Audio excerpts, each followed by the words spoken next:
ఫినాలేకి సంబంధించి leaks very much interesting కదా. దీనికోసం అసలు మార్నింగ్ నుంచి వెయిట్ చేసి షూట్ ఎప్పుడు అవుతుందో, లీక్స్ ఎప్పుడు వస్తాయో అన్నట్టుగా అలా వెయిట్ చేసి మీకెంత ఇంట్రెస్టింగ్ అయితే ఉంటుందో ఆబ్వియస్లీ వీడియోలు చేసుకోవాలి కాబట్టి మాకు కూడా అంత ఇంట్రెస్టింగ్ గా ఉంటుంది.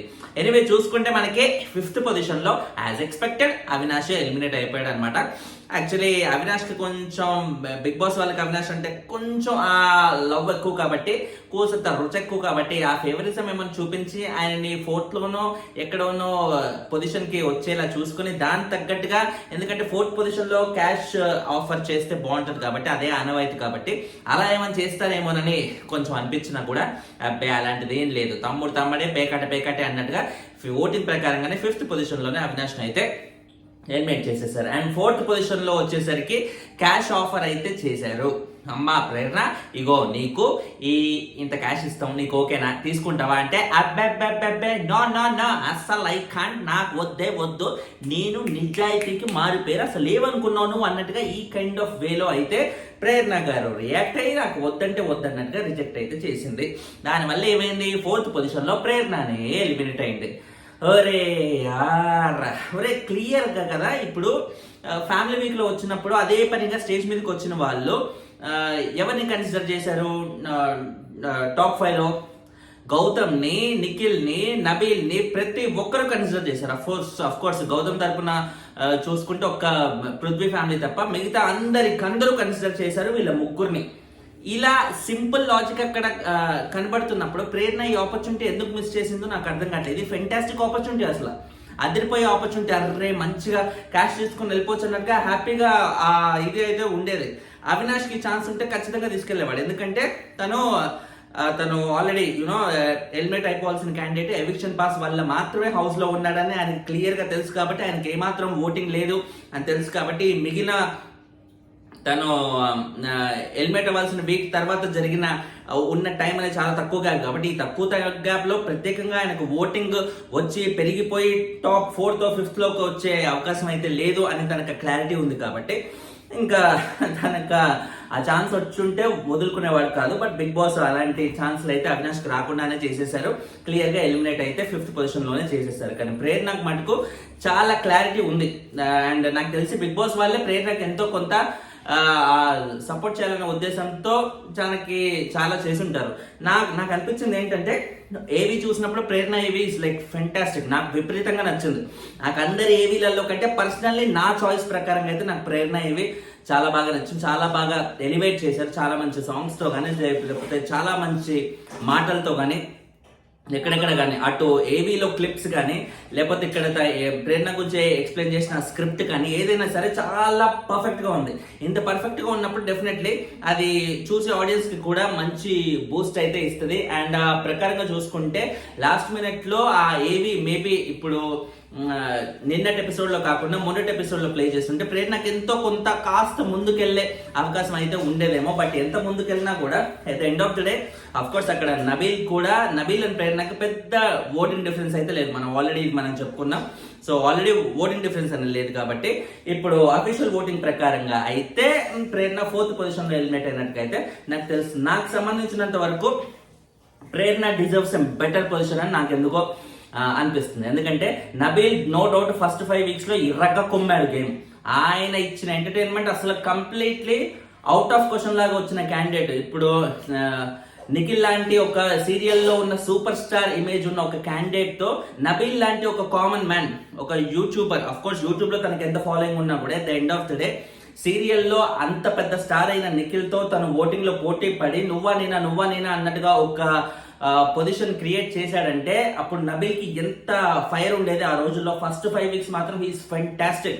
ఎప్పుడైతే వైల్డ్ కార్డ్స్ వచ్చారో తెలియకుండానే నబీల్ కి ప్రియారిటీ తగ్గడం మొదలైంది. ఎందుకంటే అప్పటి వరకు వైల్డ్ కార్డ్స్ వచ్చినప్పుడు ఎలా ఉండేది, వాళ్ళు అప్పటి వరకు 5 వీక్స్ వరకు ఎవరికైతే బయట నెగిటివిటీ ఉందో వాళ్ళని మాత్రమే నామినేట్ చేస్తూ వెళ్ళిపోయారు. వచ్చిన వాళ్ళు యశ్విన్ నామినేట్ చేశారు, నిఖిల్ ని, పృథ్వీని, వీళ్ళందరినీ నామినేట్ చేసుకుంటూ వెళ్ళిపోయారు. కానీ నబీల్ వరకు ఎవరు వెళ్ళలేదు. నబీల్ కి నబీల్కి బయట ఎంత ఫాలోయింగ్ ఉంది ఏంటి అనేది అందరికీ క్లియర్ గా తెలుసు కాబట్టి వైల్డ్ కార్డ్స్ కి.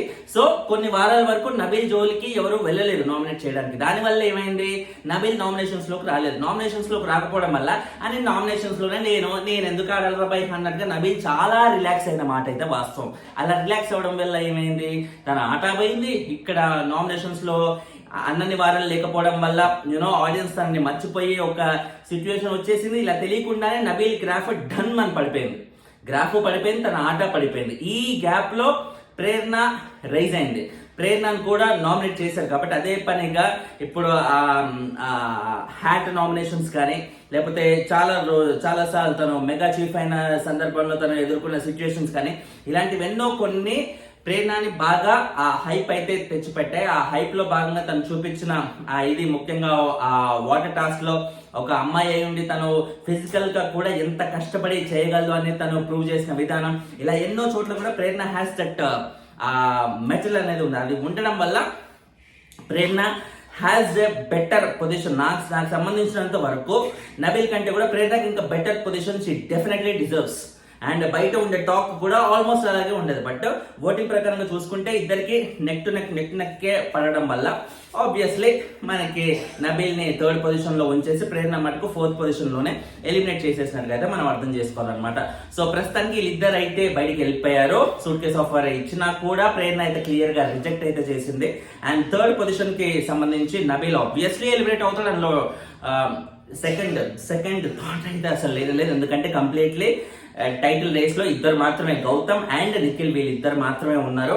అండ్ వీళ్ళిద్దరి చేతిలో పట్టుకునే ఆ సెలబ్రిటీ ఈసారి mega power star Ram Charan. Ram Charan ఈ ఇమీడియట్ గా ఇప్పుడు అల్లు అర్జున్ ఇష్యూ అంత పెద్ద హాట్ టాపిక్ అయి సోషల్ మీడియాలో మొత్తం దాని గురించి డిస్కస్ చేస్తున్న ఈ టైంలో రామ్ చరణ్ వచ్చి అది ఎలా వెళ్తుంది సోషల్ మీడియాలో అని నాకు తెలుసుకోవాలన్నది. అంటే కొంచెం ఏమన్నా అల్లు అర్జున్ ఫ్యాన్స్ ఏమైనా హర్ట్ అయ్యి దాన్ని తగ్గట్టుగా ఏమైనా సోషల్ మీడియాలో మళ్ళీ దానివల్ల ఏమైనా రచ్ అయ్యే అవకాశం ఉందా, లేకపోతే ఎప్పుడైతే ఏంట్రా మనోడేగా అన్నట్టుగా అందరినీ కలుపుకొని వెళ్తూ ఉంటారా అనేది చూడాలి.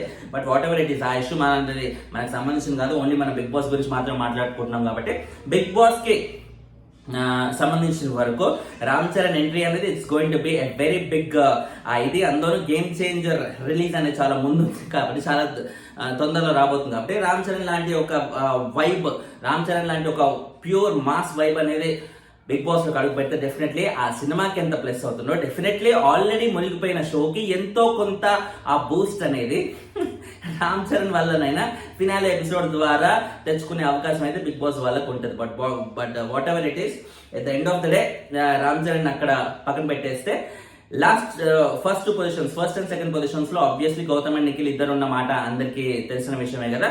సో వీళ్ళిద్దరికి ఇప్పుడు 6th పొజిషన్ లో ఏదైతే జిమ్ముకులు అన్ని జరిగిపోయాయో, ఇప్పుడు ఓటింగ్ పరంగా మన రేవంత్ ఉన్నా కూడా లేదు శ్రీహానే ఉన్నాడు అన్నట్టుగా జనాల్ని నమ్మించేసి ట్రోఫీ ఏమో రేవంత్కి ఇచ్చి ఓటింగ్ ఏమో శ్రీహాన్కి ఉందన్నట్టుగా చెప్పి ఏకంగా మామూలుగా 10-15 lakhs వరకు మాత్రమే ఆఫర్ చేసే బిగ్ బాస్ లో 10-15 lakhs 20-25 వరకే వెళ్ళే బిగ్ బాస్ లో ఆ సీజన్ లో మనకి ఏకంగా 40 lakhs వరకు వెళ్ళిపోయి అది ప్యూర్ కైండ్ ఆఫ్ చాలా చాలా పెద్ద వాళ్ళ ఇన్ఫ్లుయెన్స్ వల్లే అది అలా జరిగింది అనేది మనం ఆ మాత్రం గెస్ట్ చేయాలంత అమాయకులం అయితే కాదు కదా.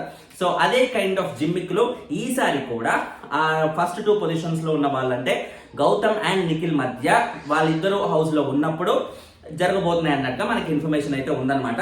సో ఎవరు క్యాష్ తీసుకుని వెళ్ళిపోతే మిగిలిన వాళ్ళ చేతిలో ట్రోఫీ అయితే ఉంటదన్నమాట.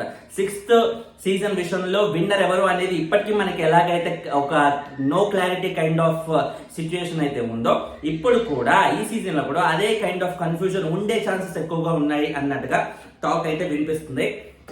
మరి యాజ్ ఆఫ్ నౌ చూసుకుంటే అలా అవుతుందన్నమాట. అలా సిక్స్త్ సీజన్ ని మళ్ళీ రిపీట్ అవుతే మాస్టర్ రచ్చ అయిపోతుంది.